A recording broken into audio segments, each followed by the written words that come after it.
Starting in a bullet journal can be a little overwhelming because there's so many different choices out there, from brands and sizes to so many other choices. So I thought I would make a little video, a little comparison video between softcover and hardcover notebooks to sort of figure out what the differences are. So lately I have been using a passport size traveler's notebook. And I've been able to plan in this just fine. So when it came to size, I thought I would stick to what was closest to a passport. For me, what I found was the A6 size. So you can see here that the passport is the exact width of A6 size, but the height is the difference. So one of the first things that I ran into right away was the confusion of the A6 size. When I read the description on Amazon, it said A6 pocket. And coming from the traveler's notebook world, I was like, well, is it A6 or is it pocket? If you do come from the traveler's notebook world, you know that pocket size usually is equivalent to field note size. And so I was like, well, which one is it? So that was confusing right away. I looked at the dimensions and the dimensions weren't the same as a pocket or field note size. So I was confused. Here is a Moleskine. Now this is not a Field Notes brand notebook, but it's roughly the same size. This is the notebook that I use in my Pocket or Field Notes Traveler's notebooks. So you'll see here that it's exactly the same width, but the height is different. So when they talk about A6 and Field Notes, really what they talk about is the height. I guess when they talk about Pocket, maybe they mean the width. You'll see that this is the same width. So does that mean that this is passport pocket size? Like, that is sort of confusing. I have here Hobonichi, and this is the first A6 notebook that I've ever owned. So you'll see that the A6 is exactly the same in height, just not in the width. You can find a Rhodia dot grid A6 in the same height and width roughly as the Hobonichi, so you get like a half an inch more than the pocket sized A6 in the Leuchtturm. So if you're looking for more real estate, definitely the Rhodia might be for you. So when choosing what was comfortable for me, again, I went with the A6 size because it was pretty close to the passport, and I knew that I could plan in that. Then I decided, okay, there are so many different brands out there. Which one do I go with? The reality was I didn't want to use Japanese papers because of all of the ghosting that happens with them, and I knew that there would be some drawing of layouts with the bullet journal. So after doing some research, I found that the top 3 bullet journaling notebooks go as follows: the Rhodia with 90 grams, the Leuchtturm with 80 grams, and the Moleskine with 70 grams. When it came time to decide between the 3, it was really simple. The Leuchtturm was the only one that had numbered pages as well as an already made index, and that meant as a lazy planner, less work for me. Done. But then I found out that there were still more choices to make. Leuchtturm not only makes a soft cover, but a hard cover. And yeah, I totally took a stencil to this and I thought it was pretty awesome. So let's talk about the choices and why you might choose a soft cover over a hard cover or vice versa. I really hate hardcover notebooks. I've always hated hardcover notebooks, so I was really hoping that the soft cover was going to be pretty similar in every way so that I could choose a soft cover. Unfortunately, that's not what happened. So let's talk about what it says here on the back. It says that each notebook comes with an elastic closure. They come with a pocket that has a gusset. They also come with this thank you card that's like also a card for the authenticity. It comes with a little bit of history about Leuchtturm 1917, and it also comes with some archival stickers. You can put these on the front when they're done so that you can label what month or year you used it in, as well as one for the side. It's also saddle stitch, which is really nice because it means that you can go ahead and get down into the creases when you're writing, whereas when they're glued, sometimes the pages go like this and you can't get all the way down in there. It also means that these are meant to lay as flat as possible. The notebooks will definitely take some breaking in, so you just take, 5 or 6 pages and push them down and then do 5 or 6 pages, and then after a while it will lay relatively flat. It also says that this paper is ink-proof and acid-free. The dimensions are 90 by 150 millimeters. So that is also true of the soft cover. So let's get into the differences. I have found that there are 8 differences between the soft and the hard covered notebooks. So let's start with number 1. The soft cover notebook has like this pleather material on it, and it is attached to a thick piece of cardstock. And if you took it and bent it on itself, it would definitely give an indentation into the cover. It's very, very flexible. And I really love that about soft cover notebooks.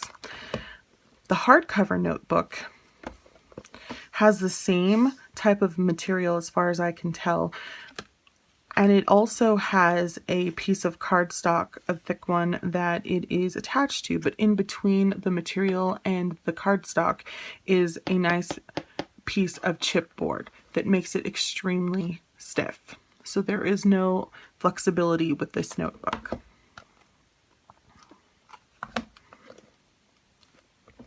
Number 2. On the soft cover, the pages come to the edge of the cover, whereas the hard cover, it is a little bit wider than the actual pages. This allows for the pages to be a little more protected when it goes into your notebook. I personally like when things are plush to the edge, but this is nice because the smaller notebooks, as opposed to the larger ones, they don't have much of an edge, so I don't mind that as much. When it comes to the inside, both of the notebooks have this page here where you can go ahead and write your information, your name. I usually put down an address or a phone number. Then they have this awkward page that they kind of glue to this one so that you can't see any of the book binding. Then here is the number 3 difference. They have an index, and each index has 1, 2, 3 pages, then a blank one. However, in the soft cover, for whatever reason, this index page is a darker shade of gray than the one that's in the hardcover. I'm not entirely sure why that is. You can kind of see right there the difference in the color. This one just is the same all the way on all 3 pages. And then we go with number 4. The indentation at the top and at the bottom of the page is a different size than in the hardcover. You can see here that the dots start a little higher than they do up here in the soft cover. And the dots go a little lower in the hardcover than in the soft cover. So what this means is you get 1 more dot per page in the hardcover than you do in the soft cover. And I'm not entirely sure why that is, because on every single page you have the same distance of indents on every page. So that's kind of weird. So number 6. The colors of the pages are actually different. So you get more of an ivory color with the soft cover and more of a cream color with the hardcover. Number 7. Both notebooks come with ribbons. I believe it's called gauzed ribbon. But the difference is that for some reason in the soft cover, the ribbons are a lot thinner. Each notebook comes with a solid and with a striped, so you can tell the difference between your months and your days if that's how you wanted to use them. And you can see here that the difference in size is significant. I'm not entirely sure why they have done that.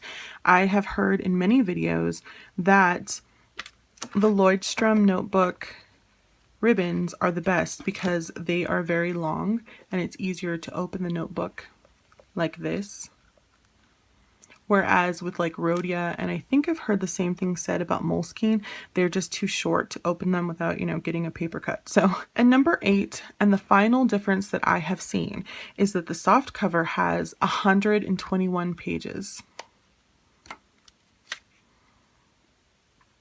whereas the hardcover has 185.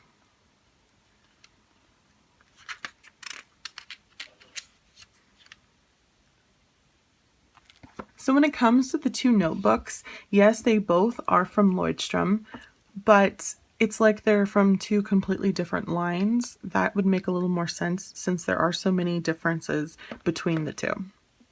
It's unfortunate for me because I love softcover notebooks over hardcover notebooks, but at the end of the day, when it comes time to make a decision, there are still more choices and things to think about. So what you really need to be thinking about is, what are your goals for this notebook? For me, I want to be able to fit 3 months in one notebook. That's 1/4 of the year. And since October, November, and December of 2017 are coming up, that is my goal for this notebook. When you think about it that way, you have more pages in the hardcover. So I couldn't find any videos of people actually using the soft cover. There have been a few videos where they did like a review on it. So I didn't know how many months can actually fit in a soft cover notebook. But I did find some videos on the hardcover notebook, and basically what they've said is that you can fit anywhere from 2 to 4 months in here, depending on if you are a minimal planner or a complex planner. So I'm kind of shooting for the middle and trying to fit 3 months in here. If I can do that, that means that I am going to buy 4 of these in a year. Whereas if I can only fit 2 months in this, I will have to buy 6 of these in a year. So let's talk about the price. The soft cover with 121 pages is $12.95, whereas the hardcover notebook with 185 pages is $13.95. So this is what I like to think of as the big gulp, or the supersized America, right? Where for, so many cents more, you can have so many more ounces. Or for $1 more, you can have a larger size fry and drink. That is really frustrating to me because it's like, do we really need more pop in our life? No. Do we really? Nobody needs a larger size fry, but we might need more pages, especially when it comes to pricing out the fact that I will have to pay $12.99 times 2 more a year if I can only fit 2 months in here and I want to do quarterly goals. The other thing is I wouldn't be able to fit quarterly goals in here if I can only fit 2 months. So I think that the choice is pretty clear that in spite of really hating hardcovers, I'm going to go ahead and try out the hardcover notebook. I mentioned in my last video when I was talking about how the insert that I fell in love with had this dot grid and I was not a fan of dot grid. It really showed me that I could definitely bullet journal with dot grid, and it was less intrusive than any of the other layouts that you can get. But you can certainly choose from square grid, blank, and lined. But this is what I decided to go with. I'm definitely going to put a video together doing some brainstorming for this notebook, including layouts and things and how I'm sort of going to be setting this up. I also bought these Micron PN pens, and I thought I would go ahead and do an ink test with these as well in the back of this notebook, along with a bunch of other pens to see how they work in here, and I will definitely do that in a separate video because this one is running long. I also wanted to mention that when I say that Leuchtturm is the only one that had numbered pages and an index, I do mean for the A6 size. Rhodia has come out with this book called the Goal Book, and it's their answer to the bullet journal, and it does have numbered pages as well as an index, and I did pick that up, but it only comes in A5 size. So when that comes in, I'll definitely do a review. That is a notebook that I'm thinking about using for 2018 if this works out. And the last thing I have to say about these little notebooks is that if you're thinking the A6 is too small for you and you would like to go up to the A5, there is a soft and hardcover version in the A5, the B5, and the A4. And all of them come with 121 pages in the soft cover notebook, whereas the hardcover notebook, I believe they vary. I believe they go upwards to 249 pages. So I guess because it's a smaller, they only give you 185. But other than that, the differences are probably going to be exactly the same except for the size. So don't forget to like, comment, and subscribe. I hope that this was helpful. Thanks for watching, and I'll talk to you soon. Bye.